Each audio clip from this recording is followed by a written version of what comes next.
an updated pack, unfortunately. And I still haven't got my Perfect. code. Thank you, Tricia. Christy. Hi, Hi. good morning. Good morning. Right. I think we'll get started with the preliminaries, and if whoever else is going to join, they can just jump on when it's time. So with the room here, we have both dams.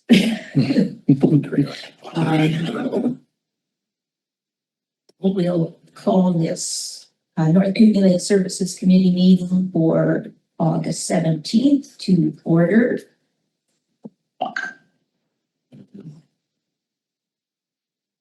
So we acknowledge and respect the Indigenous peoples within whose traditional lands we are meeting today. So we do adoption of the agenda. So you're good, you don't want, you're settled on the lever, you don't need that added? I think you've been copied on it. I just got Um, it. Yeah.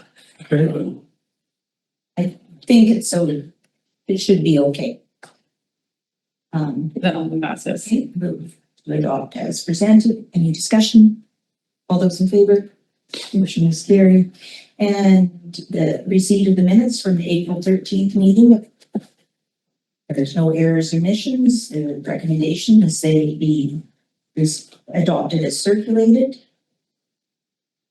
Yeah, they're just received. Okay. Adopted. Oh, sorry, I forgot to click on the next. Okay, that they are received. So no errors or omissions.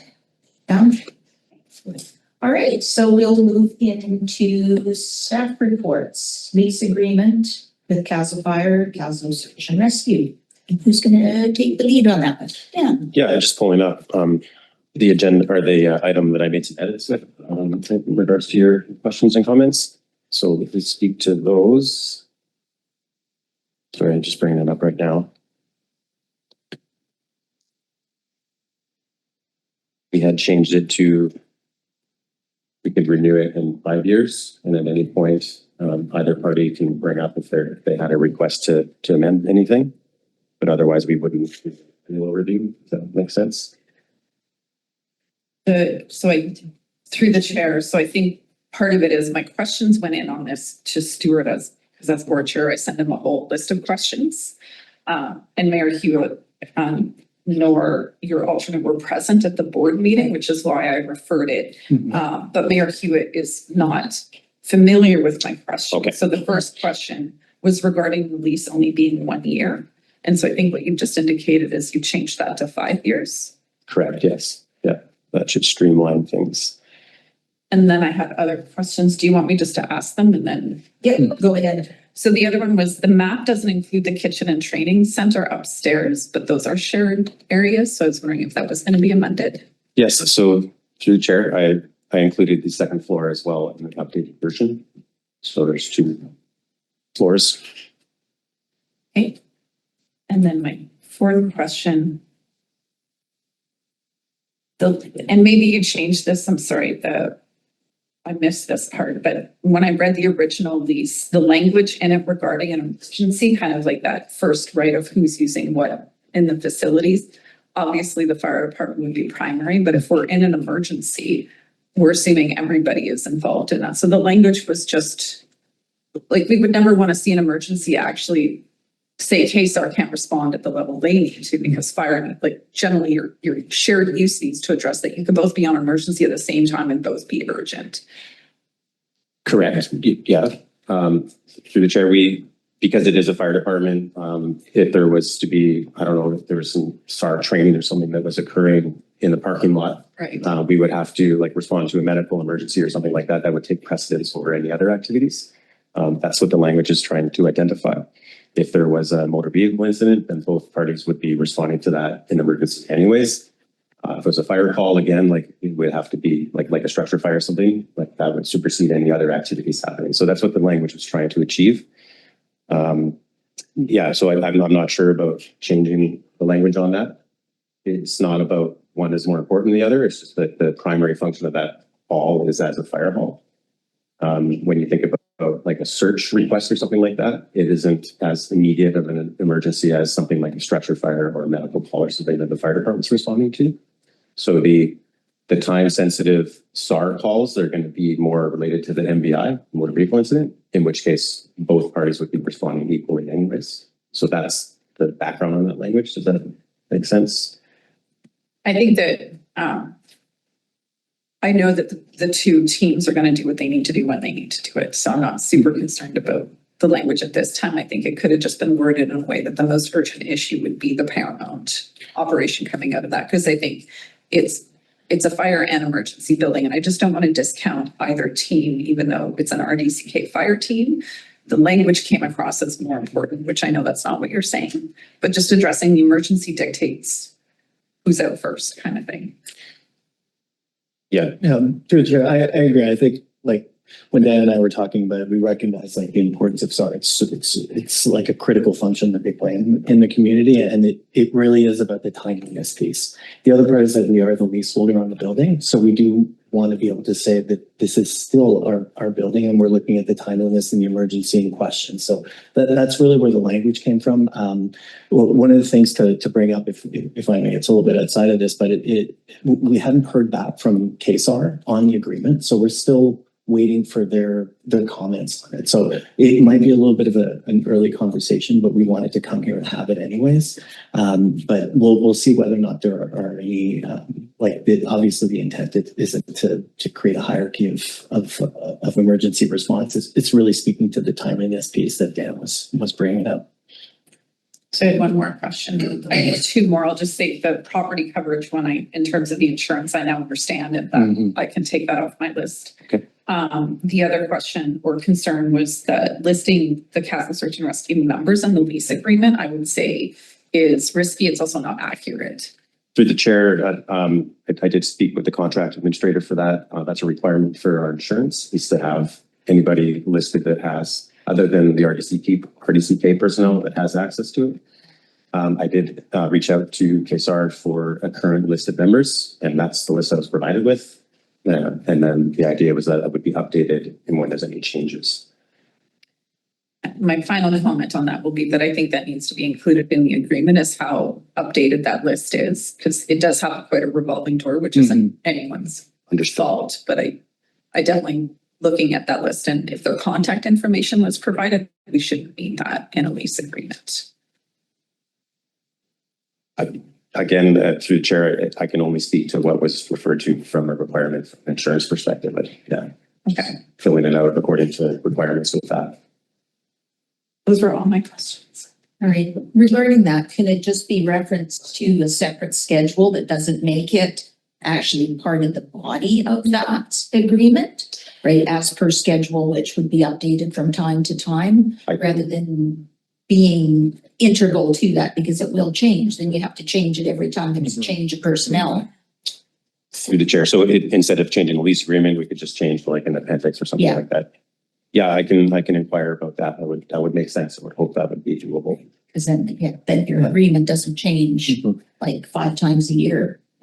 Yeah. Or even more.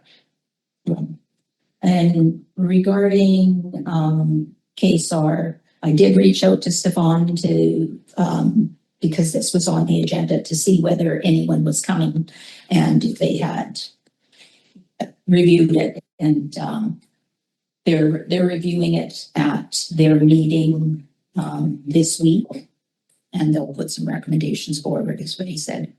Okay. So for at this point, then this is for information, and then we'll let you guys do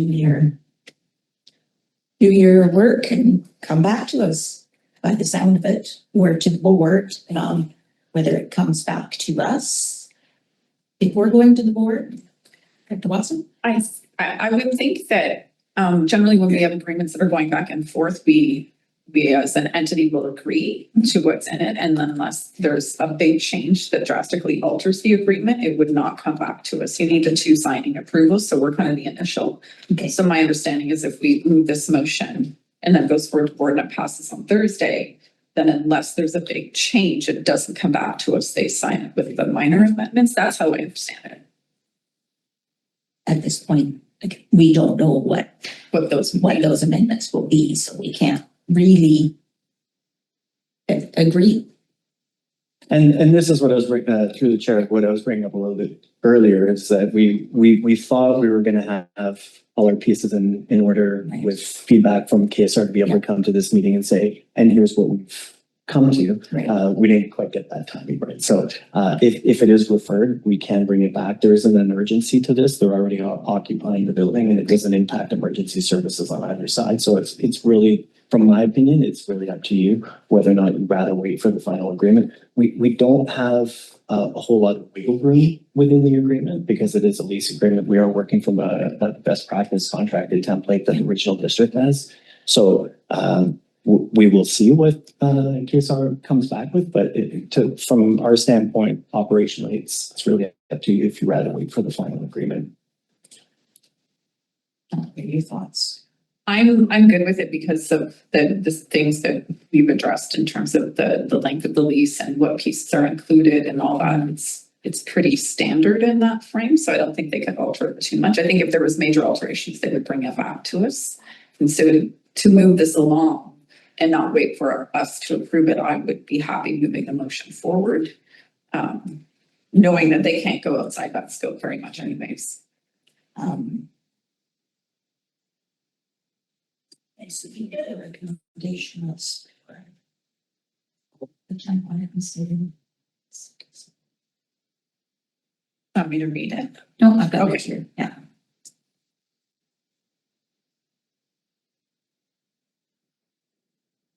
Hopefully they meet before then because I'm And if I may, through the chair, just as I'm glancing over your shoulder, that it's a little bit of an outdated resolution because we did make a correction where it's still showing a period of 1 year from what I can see from here. So it hasn't been updated to the new recommendation that we've come up with since the feedback from Director Watson. Okay. So it would be, if you were to approve that today, it would need to be changed to a period of 5 years. okay with no renewal. No renewal. Okay. Oh, clarification on that. It's 5 years with option to renew. There's always an option to renew on any of our agreements. We don't need to put it into the agreement. It's just presupposed. So just change it to a period of 5 years and remove the last sentence after that with the annual option to renew. And so for 5 years and that the chair and corporate officer be authorized to stay. Correct. Yeah.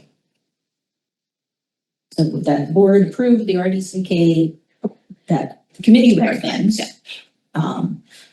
that the board approve RDCK, enter into the lease agreement with Castle Search and Rescue for shared use of the Castle fire halls, common areas, and lease of office space. Do we want to put wording in there regarding that upper floor? You said that was a change, or was it? The agreement. Areas? Through the chair, the agreement does talk about common areas. It's now it's illustrated in the plan as well. So that's All right.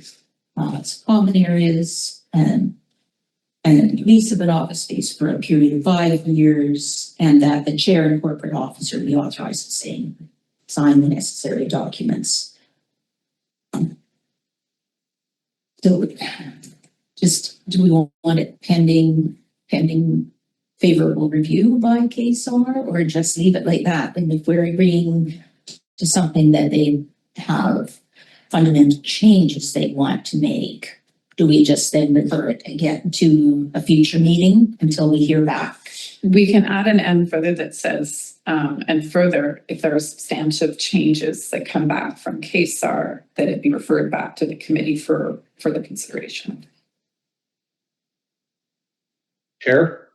Yeah. Sorry, Stuart, I wasn't watching the screen. Thank you. Well done. That's fine. I don't think you need the end further. That's really in our normal processes. If we feel an agreement is substantially different than what you approved as the committee, we would bring it back. We don't just keep moving forward with it. If KSAR asked for a change or we thought, you know what, the directors really should see it, we take it back to you. That's just normal process. Great. So Christine, did you get those changes? Great. I did, yes. Thank you. Any further discussion? No. All those in favor?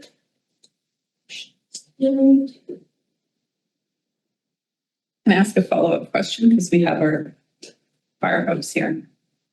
Yes, on the agreement or Well, on an agreement that is for the other leaseholders of the work informal is, is ESS an internal team and that's why we don't have the Correct. requirement for them? Okay. Correct. So they fall within our work safe. Well, it's not our work safe, but within the umbrella of what is captured within our liability because they're part of our organization. So we don't Okay. need to agreement with them. Okay, great.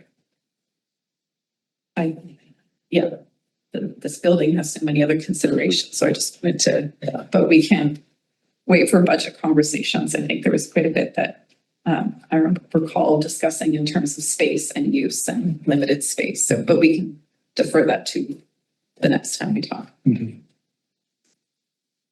so we'll move on to 6.2, which is a report for information on operation grants for community halls.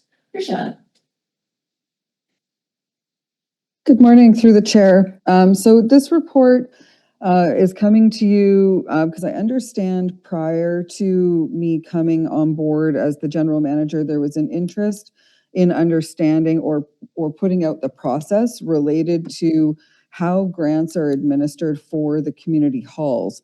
I'm understanding that I'm questioning whether I have all the information that the group would be interested in knowing about as to the recognition that there's certainly more than the community halls that the commission or the committee provides grants to, and whether the information in here is sufficient for your conversation today, and or if you would like more information to come back to the committee and maybe to provide, if there is more information, maybe to provide some specific direction to staff so that we can make sure we're hitting the mark for you. So maybe I'll just start there and see where you'd like to take the conversation.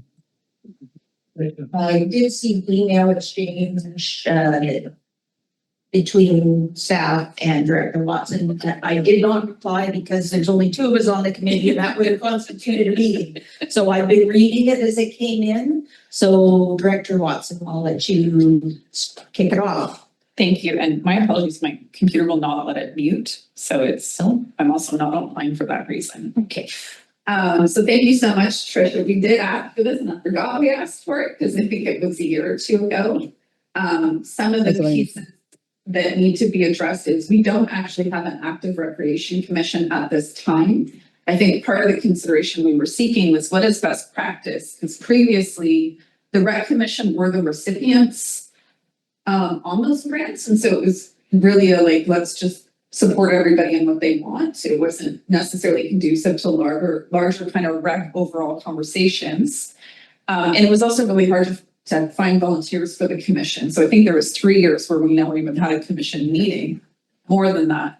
So we have not necessarily disbanded the bylaw commission, but we just haven't populated it. So North Kootenay Lake Services has been reviewing the grant applications. So at this time, I think I think one of the questions we're exploring is, should we try with the rec commission again? And if we did, how would we structure it differently? What was wrong with the last iteration?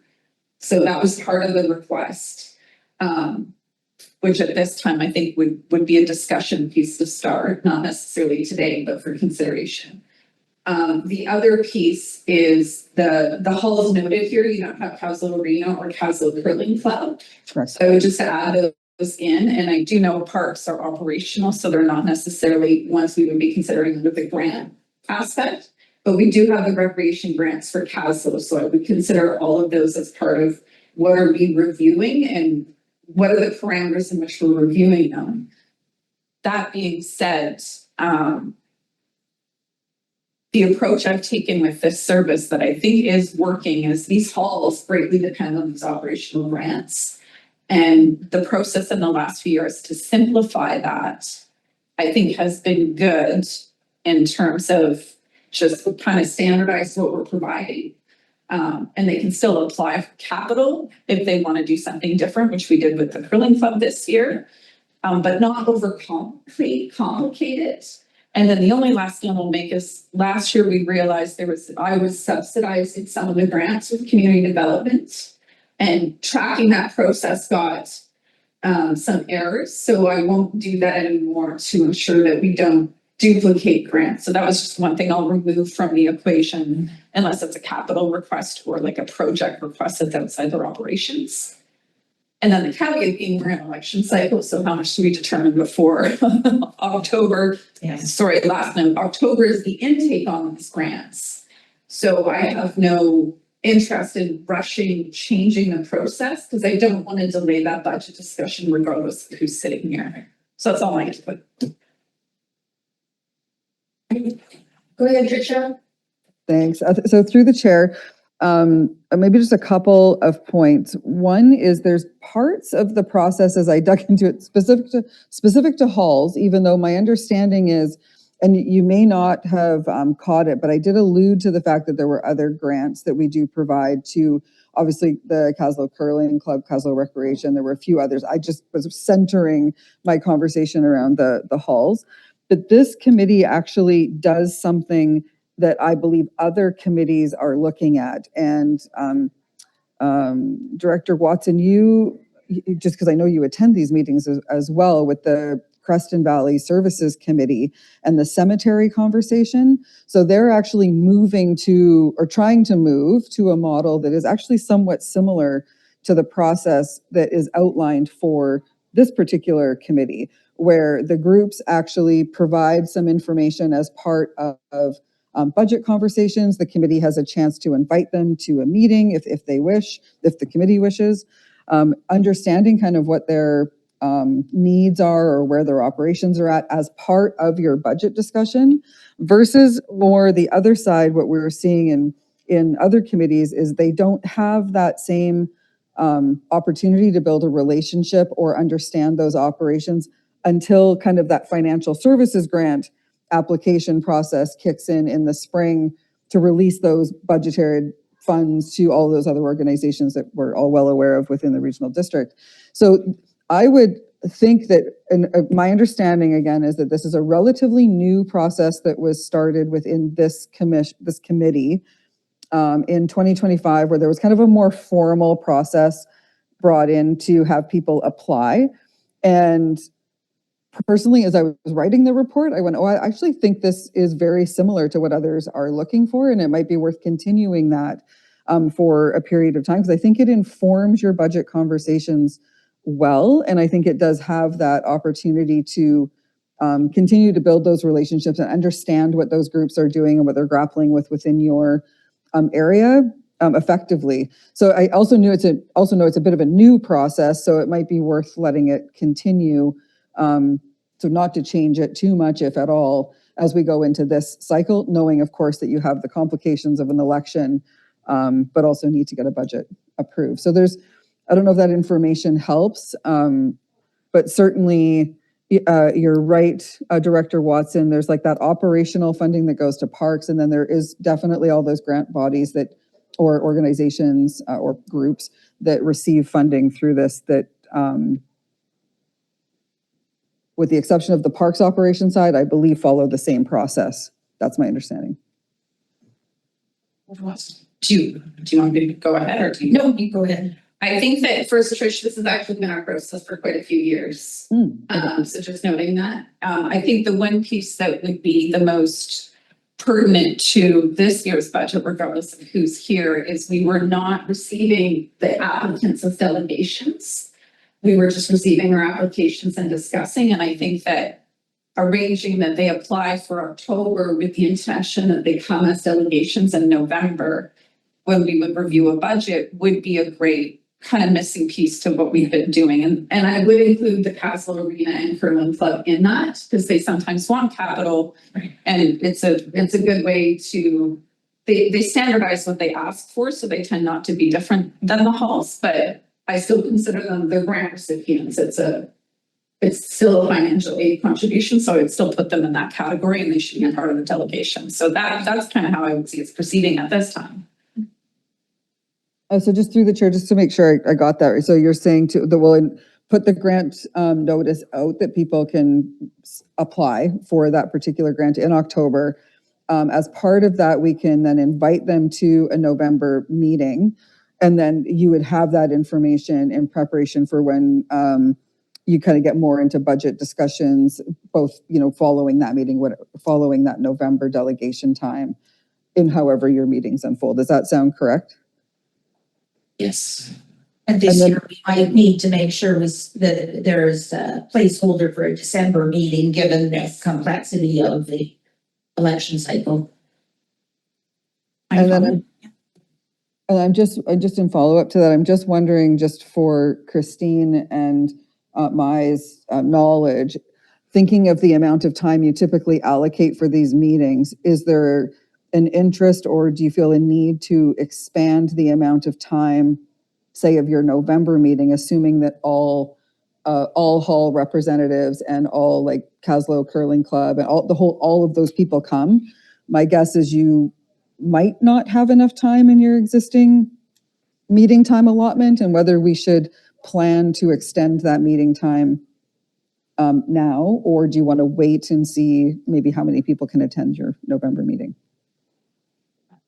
What? Well, so noting both November and December are two kind of like, what are we putting in the draft budget for most of our shared services? What I would suggest is the request for applying goes out in October with the intention that the deadline is in time, that staff can send us a summary for the November shared services.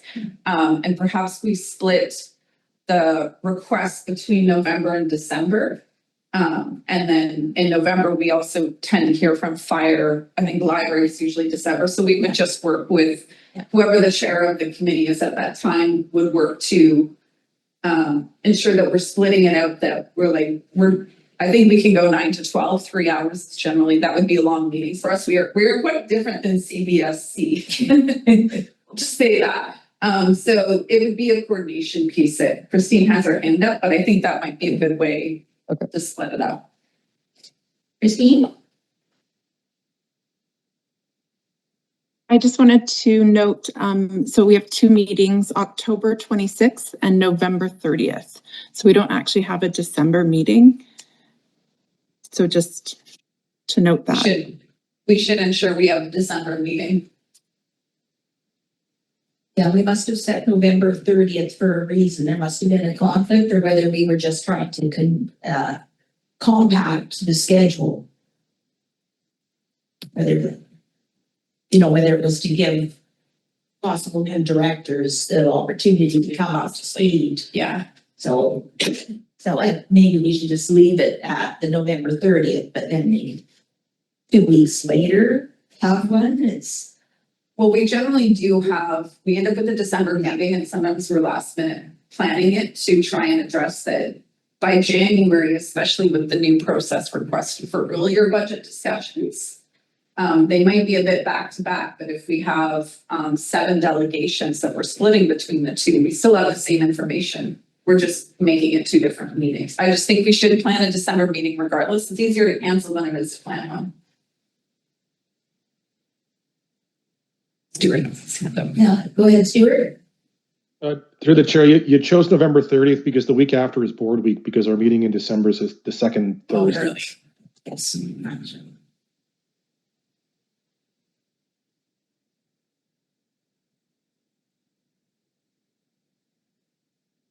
Well, I'm just thinking that I wonder if there's a communication as a reminder that can go out, even though the application call for their paperwork, it doesn't come out till October. Just a reminder that this is the process, and make sure that your contact information for the groups is up to date, and just sort of a heads up, and then they're more prepared. Then it doesn't just give them a 2-week turnaround basically to get their application together, and have a checkbox. Do you want to appear at a meeting? And if they check yes, you prefer, November 30th or in December. So we sort of deal with some of that stuff ahead of time, and then that would give us an idea of how intense the November meeting could be. Just a thought to try and streamline things ahead of time. My only alteration to that is I think we're saying it's not an option for them to attend. We would like them to. Like, I do think there is a disconnect. We end up having a bunch of like, what do we know about this thing happening? And I do think that the piece we can formalize out of what Trish has presented to us is that they should come as a delegation in advance so we can ask them the questions that sometimes you and I are answering because of what we know. Right. Yeah, and I guess the reporting back on what they've utilized the funds for in the prior year. You know, especially if it's a capital grant, I know staff will ensure that it meets the criteria for what they applied for it for. Yeah. But bit earlier. Yeah. And Trish, for your knowledge, then being requested to come as a delegation would be a new process. And so we just need to really make that clear to them that we are requesting you as a delegation, pick which meeting you prefer. And then we can, have it ease of the planning. Yeah. And so through the chair, so we're asking whether they want to come to the October or November meeting? So either or November or December. Okay. November, December, yeah. Okay, so once we have that meeting date set, then we'll make sure that those options are there. Well, I understand what you're trying to accomplish by spreading them out. So we'll see what we can do to support that, both in our communication, but also in our responses. Like if they can come to both, we'll try to split them up so that we have it more shared across the meeting so that it doesn't seem like it's so much all at once. I'm going to go back to Stuart, because of the timing of the November meeting. It should still be okay to have it post board, right? Because it doesn't mean that we're finalizing anything at that December board meeting, because it will come back to a budget meeting, right? So we can meet the following week, like mid-December. Yep. Okay. So that's what I was thinking as well. It's just, we don't need to be on the board agenda. Yeah. Yeah. So I guess it's just looking at, if we leave it with Mondays, what date would that be, Christine? Do you have a calendar in front of you? Yeah, so maybe December 14th, the week of board. Week after. Board is scheduled December 17th.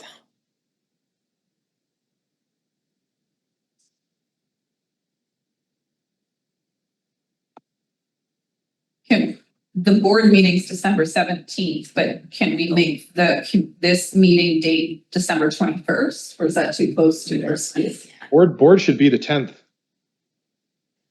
It's always the second Thursday in December. No, all of it's in for that week of the 14th to the 18th for board. I think that's an error. That's not in keeping with our normal procedure. We always keep it away from the third week in December because it can encroach the holidays. I think second Thursday. I think from what I remember, because the election, you know what? I can't remember why we did that. I'd have to look back. No, that is what's been released on the board calendar. I've got it on my desktop, and that's what it shows is that week. So if that's when the meeting is, Chair, you could move your North Kootenay Lake Services meeting a week into December if you wanted to provide more time, as opposed to having another 30th. You have it the Monday after. You mean November because we'll be. Yeah, staff will could start to be off by the time that board meeting rolls around. So I'm not sure whether or not we want to look at that, but yeah, that's not normal process. Usually we do it the second Thursday. So we can move the November one from the 30th to the 23rd, and then the next one can be the week of the 14th or the 7th. I mean, we don't need to worry about the board agenda. Right. Yeah.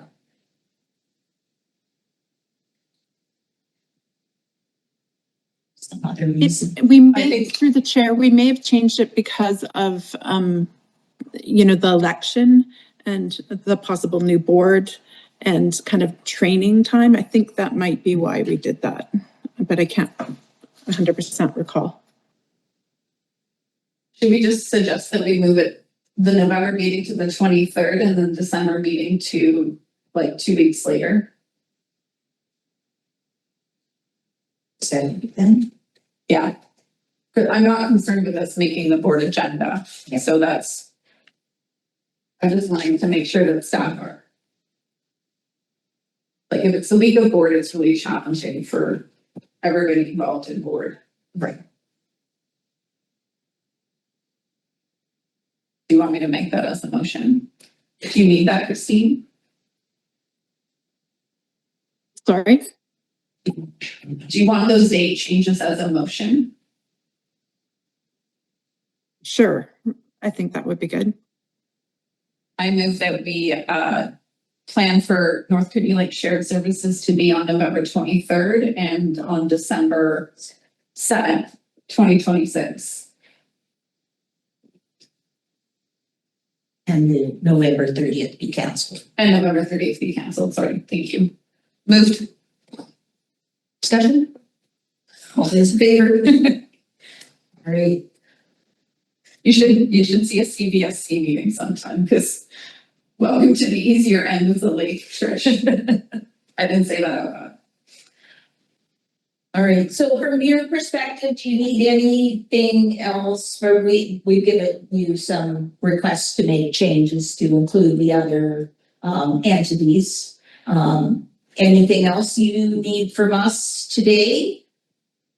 Through the chair, I don't think so. I think what we would do is, and you started to talk a little bit about it, about what your expectations of the groups might be. So it could be what they have currently been spending money on, maybe a little bit of an update of how things are going generally within their committee. I know there's been lots of question, and just thinking of other commissions and committees that we're working with around how people's like volunteer commitments are, what's happening if, there's groups that are starting to struggle and be sustainable, just knowing some of those long-time volunteer people might not be wanting to continue, and what that then might mean for those committees in order to try to keep services going.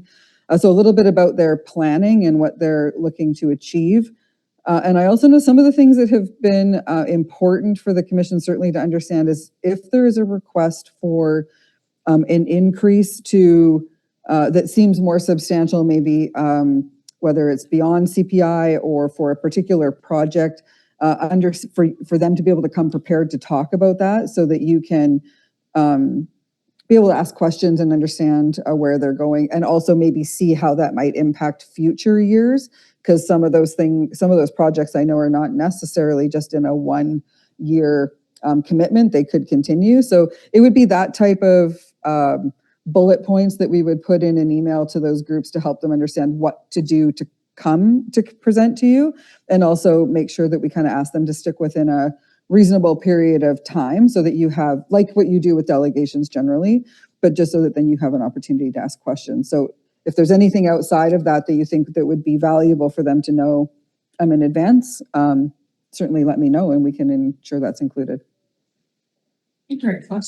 I do just want to articulate through the chair to Trish that these grants have been operational funding, and all of the halls apply to ready and or community development for projects. Okay. So I would just make it clear that we are happy to continue supporting your operational needs. If there are operational impacts that you could see increasing that we should be aware of, bring that to us. But I don't want to suggest to them that they start applying to this fund for programming. Okay. That has always been through the other funding mechanisms. And it brings to mind that because we haven't really received delegations from them, I do get a lot of questions from halls about how do we do this and where do we do this? So being really clear about, we've been happy supporters through the service for operational funding, and then the capital when it comes up for you. Grateful to see you using ready community development for your programming and ad hoc projects. I just don't want to give a suggestion that we're greatly shifting from that. Which leads me to another thought I had, was that the outstanding piece that I think will continue is recreation as a whole. This service has never been we haven't taken in other requests through this service. We've only just focused on the halls and parks. And over the years, we've received various requests from like other trails or another rec project, the pickleball courts, one I still hear from all the time. And so there is down the road, depending on who's here, the potential for evaluating how are we supporting recreation in this region. We talked about a rec master plan many years ago, but I think because the service is close to its limit and we're really wanting to open up a whole other can of worms, that could be something that comes up down the road. So we're kind of going with status quo. We just want to meet with you and hear from you and be able to plan for the future. And if there are other people at this table, it'll be really good for them to also come with a who are we and what have we done? Because if there's new people here, they could, and they might change the whole process. So good luck with that if that's the case. But That's perfect. Thank you so much.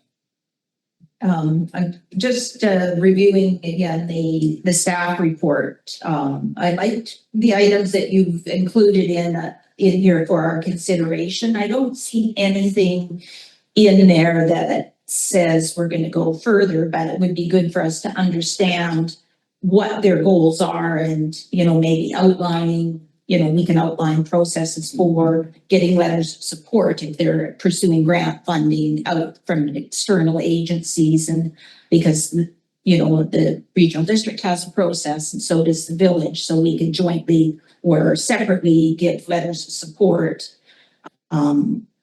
for other capital needs that we can't fund through the service. And explore collaboration and coordination across the service area. I'm not sure what that would look like. I think that would be beyond they are all volunteer boards. Part of the requests in the past, you can get a great delay in response because they will change and not realize they have to give us that info. So I would say keeping it as status quo as possible, making the delegation the new thing, and in that discussion, if there's things that come up, we can be like, oh, maybe you want to talk to so-and-so. But I wouldn't think that they're like us helping them collaborate across the region would be a lot more work for us, not necessarily efficient. The ones that are in here provide an overview of the organizational activities, share how grant funding has been utilized, discuss emerging operational or capital challenges, and identify future goals and funding needs. And then just leave off the last bullet, which is the collaboration and coordination. I think those are good things. And especially if there are new people around this table, it's going to be an education for those new directors as well, because they don't know the history of what has gone on. And the fact that the village holds a grant or a reserve for the Arena Curling Club, and that it can only be utilized by the consent of both the village and the area director. So there's probably there's a few more things that have been agreed upon, but that a new director would not know until they're immersed in it, and it would be trial by fire. Dr. Watson. And thank you for mentioning those. The one I would actually add to it, I agree on removing the explore opportunities for collaboration, is that most of the remote calls in Lardo Valley end up being emergency calls for their own community needs, like when the phone lines go down and the power goes down. They have centralized communication and Wi-Fi hotspots that have been installed. So asking what is your emergency services you provide to your communities, I think is helpful for us to understand. I think most of our EOC knows that, but when it comes to grants and funding, that could be a critical piece to have a document. Understood. Thank you. Good stuff. All right, I'm just going to go to CAO Baker. Is there anything that you wanted to add or ask? Thank you, Mayor Hill. The only thing that came up for me is just wanted to clarify, and I think Director Watson mentioned it, is that the Arena and Curling Club are not currently part of this process that's being described, and just want to confirm whether they receive operational funding. Yes. Oh, Yes. thanks. 56,000 and 10,000 respectively. Thank you. To clarify my note on they are always a part of this process. They were just not included in the report. Yeah. Okay. So they've always been in there. 56 for operations for arena, 10,000 for reserve, 10,000 for operations for curling. Yes. And it's the same type of grant, which was my note that they've always been in there, but we missed listing them. Yeah.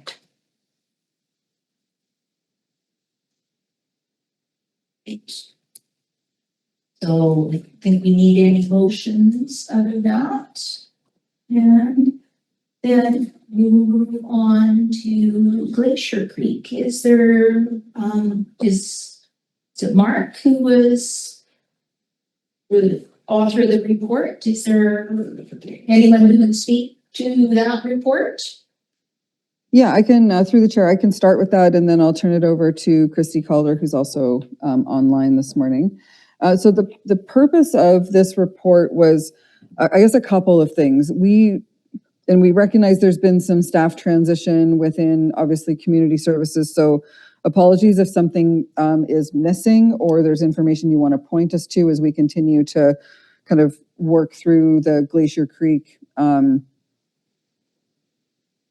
file, I guess is maybe the best way to put it. So in Glacier Creek, one of the things that we had heard at this committee table a couple of times, and it really got sparked when we shared that project list with the All Rec committee. And then I think Director Watson, you brought it back to this committee, say, here's some of the stuff that came out of that big, massive project list that really kind of sits within this service area.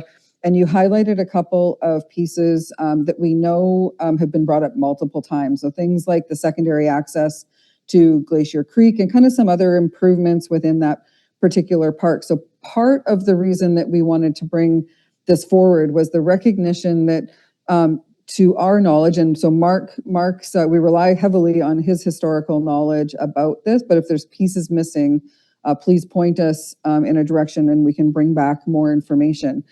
But part of our hesitation about advancing or prioritizing any work that is kind of like that infrastructure related work, like building a new road in Glacier Park, is because there's the expiry on our tenure for that space. So this is the information we have, and the province has now reached out to us about applying for a license of occupation for this particular land. So part of it was, there's a whole process that would require us to go through. And really what we're trying to basically say is help you understand collectively as to why some of these other projects that we know are near and dear to this commission are not advancing very far at this point, but also now trying to navigate our way through what this expiry means, what it is we're now trying to do. We're dealing with a different ministry, is my understanding. And all of this is starting to sort of, as information come back to the commission, to help draw a path forward. So Christy does have some more information. She was able to speak with Mark before he was on holiday. So maybe I'll turn it over to her. But I just wanted to give that little bit of a preamble for the committee to understand why this was coming forward. Just thought some of this information is important to have in front of you. So maybe I'll turn it over to Christy at this point. Thanks. Thanks. Welcome to your first Kootenay Lakes Services Committee meeting. Thank you very much. Appreciate that. So through the chair, I don't have much to add right now, but I did get a little bit of information from Mark, so can hopefully help to answer some questions in his absence.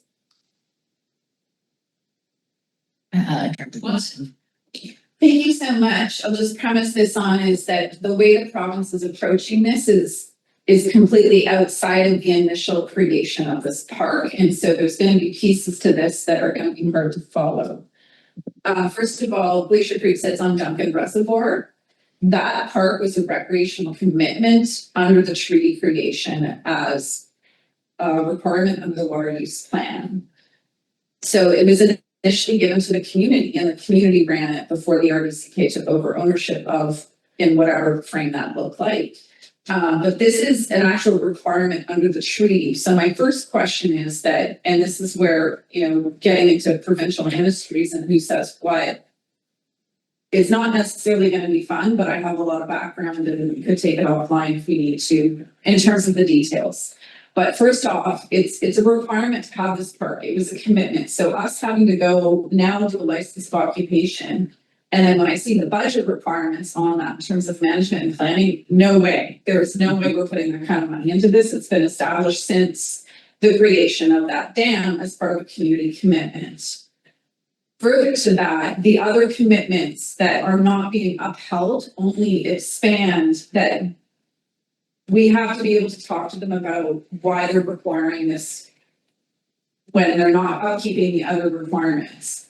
Those are the debris removal program, which historically under Carrier Mark, we're trying to track the funding. BC Hydro is supposed to be doing that. They say they do it, it is insufficient, and we put at minimum $7,000 a year into operations to manage it. And I can tell you every year the rec access is not possible because of debris. That's specifically at Glacier Creek. There was also commitments under the water use plan and the creation of that dam for booms at the Glaco rec site, which is not ours, but it's just information for you. That the community hall or the community clubs had to pay insurance on every year, upwards of $7,000 to $8,000, and we are funding that through the operational grant we give them. So those are two things that are not being upheld under the current requirements that, you know, here's a treaty, here's a dam, here's what we'll provide to you, that are not being upheld. So the best approach to this, I don't know, but I do know that that park is a commitment to the community. We are essentially managing it as per BC Hydro, it's not a park operator. So before we move anything forward on a loo and the management plans, like that budget for a management plan is completely impossible. We're not putting that kind of money into something that's $20,000 annually. So I have a lot of concerns around that. I don't know how you approach it. But we do have a lot of Columbia River Treaty local government work where some of this would have been documented if that's helpful. I believe BC Hydro actually gave us, and this would be historical research, the transfer on that because they don't manage parks. So there's some history there that should be completed to then go back to whoever's asking for the loo to say, this is not that process. I hope that's helpful. I know it's not super fun. No, it's through the chair. It's all helpful. Kind of makes our head spin a little bit, but I appreciate the complexity of it because really everything with parks has these uniquenesses to it, and this one is certainly no exception. So I think maybe what we should do as our first path forward is, why don't you let us poke. Mark's probably our most historical parks person that we have within the department. And so let us poke Mark's memory on a few of these things and see what he recalls. He is a very strong process person and would probably be able to connect to some dots and say, hey, why don't we start here? And that might be gathering some more of your history, Director Watson, as well as even just pointing us into some directions that to make sure we've got all the gaps covered, and then we can start to see what we're grappling with. It's good information. I mean, on one hand, we're taking the fact that the province has reached out to us as something we're like, oh, well, you know, obviously we feel like we should do something with that information, and we're trying to find that path forward too. But maybe there's you know, as we all know, people change, and there could be a bunch of connecting of dots that we are still needing to do for everybody's sake. So I don't know what else to say today either, but maybe we can start there. Through the chair, there's two other research pieces that would be good. And if I get a chance to do it, it's not likely because it is Tricia, but the Duncan Dam Water Use Plan fund read is online. You can look at the index to see where there might be references to recreation. So that would be one piece. The other is if we have, I believe we should have something on file on the granting of funding for the boat launch there that was also contingent on us owning it or managing it. So there's some historical documents that you might need to find to support the research aspect. And the other one, if it's helpful, is our local governments committee has an executive director, Cindy Pierce, who knows everything about the treaty that may also have some documents that could be helpful, but of course start in-house. That's great. Through the chair, thank you. Right, so again, no motions out of this, just for discussion. Then we'll move on to new business, and which is Imagine Kootenay membership. The reason I wanted this on the agenda is a comment that you made via email, Director Watson. And because I was looking what is on the front facing page for Council Area D, the information is really insufficient. And I've been trying to, as a member of the steering committee, they've got the new system that they're working with, the new organization that's pulling the pieces together. And we've had free membership for the last 2 years. And so it will, next year, we will have to start to pay. But I wanted to make sure that both Castle and Area D were properly represented on that site. So I've reached out to the chamber, and they're looking at information for Castle, and I have reached out to you, Director Watson, regarding getting some good information for Area D. And one of the comment that came back was regarding attracting in, I can't remember what the actual terminology was, not appropriate, attracting not an investment that wasn't appropriate, or something to that effect. So I just wondered if that was an indication that you were no longer in support of this, for our body supporting membership in Imagine Kootenay, because I invest time by going to these steering committee meetings, and if we're not going to move forward, I've got other ways that I could spend many hours. So I'll turn that over to you, Director Munson. Yeah, and just to note, I'm looking for, I had quite a few conversations with Chelsea at Links about it, and that was where my feedback was coming from. So I was looking for it, but my communication with Links are extensive. So in general, what I heard from Links, because we had asked them, could you be the one that populates it for Area D? And this is where I was trying to find the correspondence. The response I got was that they had attempted to do that. It was really difficult, and they don't see the value in it. And I don't remember why, which is why I was looking for that. So I sent you a quick note saying, I don't see the value in this, but I was trying to do my homework on it. So yes, it's not well populated for Area D. When Links looked to taking it on, it wasn't coming up as anything that was feasible for them in terms of what they would provide. And also, when we're looking at external investment, but we don't have any baseline servicing, they were concerns around what are we attracting. The things we're going to attract are not necessarily community-based. And so they had a lot of questions around how to do that well outside my realm of what I would focus on. It wasn't anything that was showing positive results at this time. The second piece to that is because, and maybe if it's been on the board agenda and I've missed it, I'm sorry, I don't recall seeing updates other than what you've provided here. We're one-on-one with you, so I remember it better. Yeah. About the benefits of it. So that was my concern, was from the people that I would rely on in the Lardo Valley to actualize inputting the information. They had concerns and didn't see the value in it. So then I turned around and said, well, maybe there's no value for us.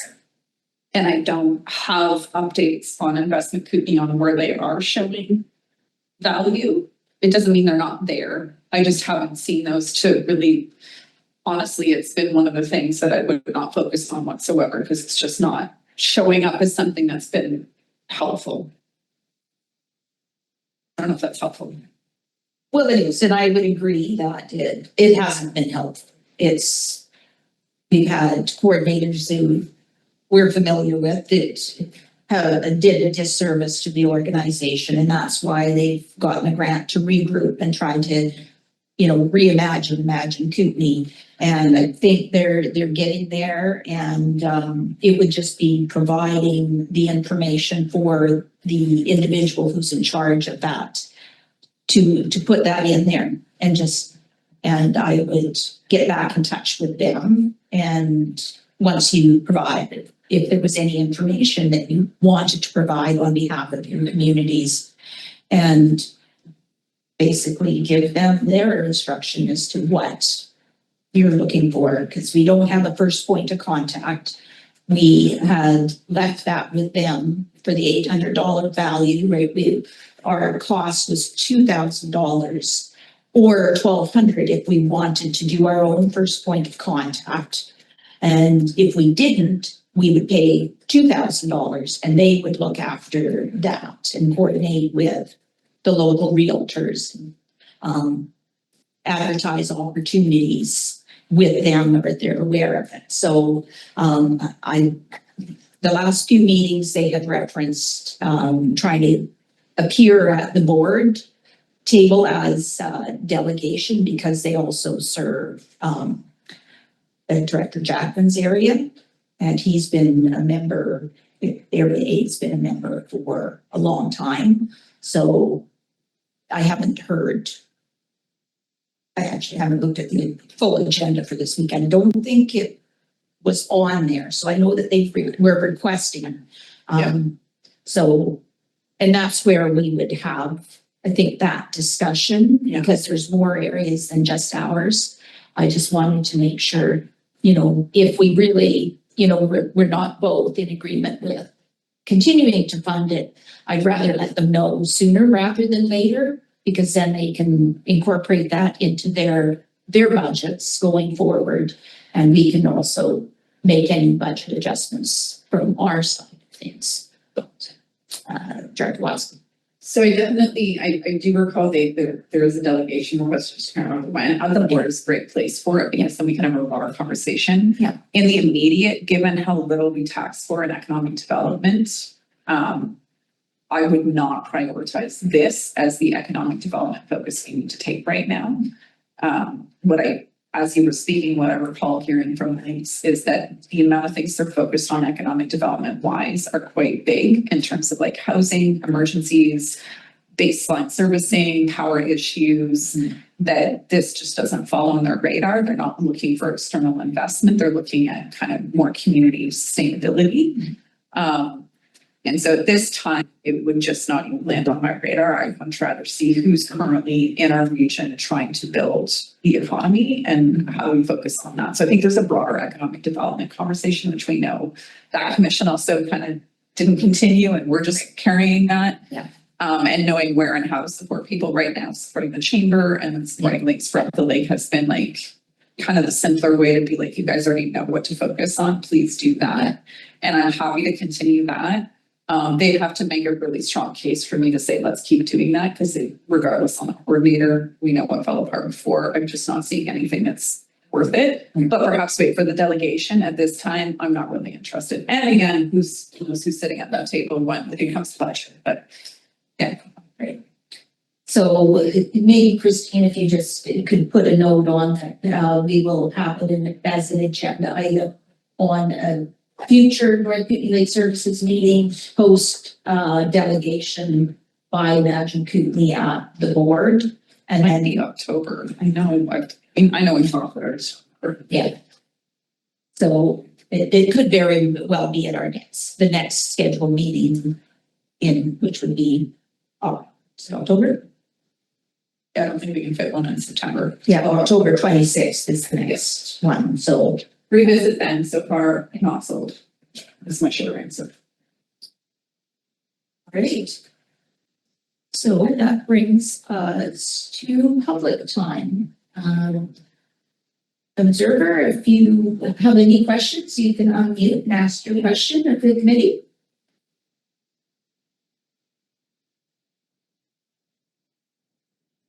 Another opportunity if you want to ask us a question.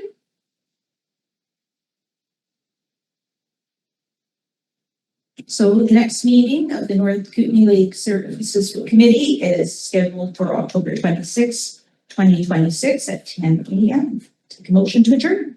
So moved. Oh. Phil, sorry, go ahead, Christine. Sorry, we did actually change the dates of the meeting. Oh, okay. Sorry, let me just find it. We have October, was it 23rd, and December?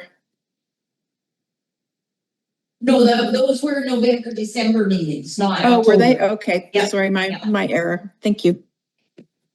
Do you have the dates, the November 23rd and December 7th, I believe we list on? Yep. That's correct, yeah.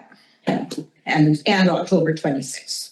Okay, it's the correct one. That's, Is that after the election? yes, Have fun if there's different people here. that they wouldn't be, Because no, we're still this- in till the end of October. as RTCK, yes. Yes. Okay, never mind, yeah. I mean, it's quite, don't you love that in the middle of like, okay, we're in budgets now, let's switch everybody around. I feel for staff on all ends. All right, and now we'll take motion to adjourn. So much. All those in favor? Motion is carried. Thanks, everyone, for attending. Welcome Thanks, to the everyone. Fire Shared Services. No, I didn't say that. I know. Thanks, we're you guys. recorded. Have a Okay. good day. Bye. Thank you.